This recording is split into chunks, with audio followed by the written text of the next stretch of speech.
the Honorable Senator Barack Obama, the Senator for the state of Illinois. Ladies and gentlemen, would you please give a standing ovation for the members of the Congressional Black Caucus?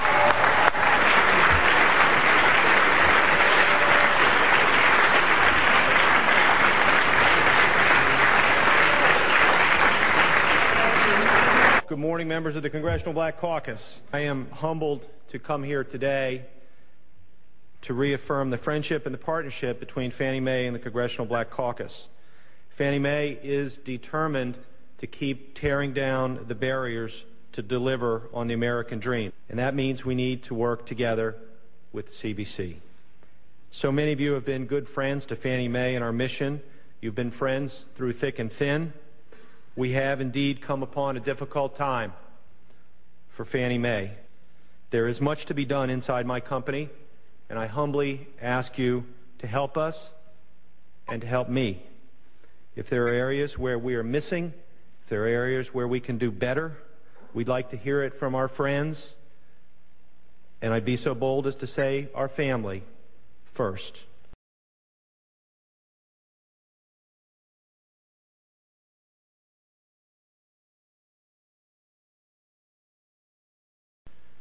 It is true that Fannie Mae has lent more money to more minorities and more underserved individuals than any single company in history.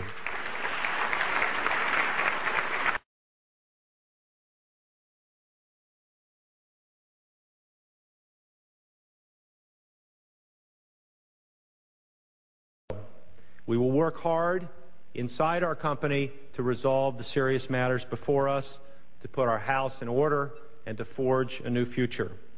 And all the while, you will see Fannie Mae reaching out and listening to the caucus. Over a century of endeavor, you have earned the reputation as the conscience of Congress. In many ways, I want to tell you today, you're also the conscience of Fannie Mae, keeping us on course to serve those who need serving the most.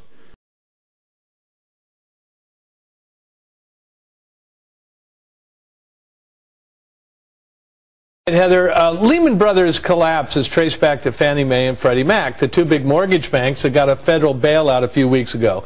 Freddie and Fannie used huge lobbying budgets and political contributions to keep regulators off their backs.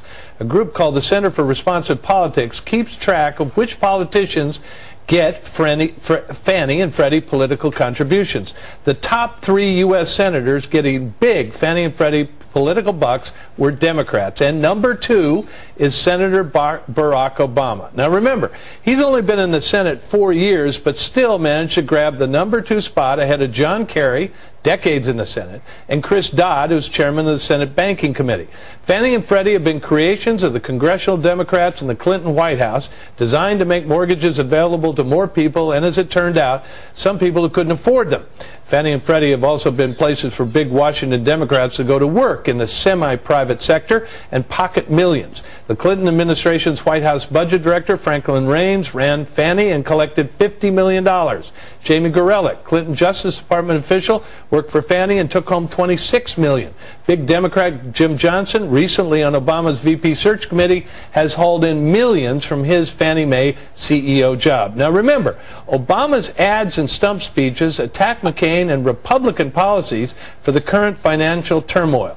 It is demonstrably not Republican policy, and worse, it appears the man attacking McCain, Senator Obama, was at the head of the line when the piggies lined up at the Fannie and Freddie trough for campaign bucks. Senator Barack Obama, number 2 on the Fannie-Freddie list of favored politicians after just 4 short years in the Senate.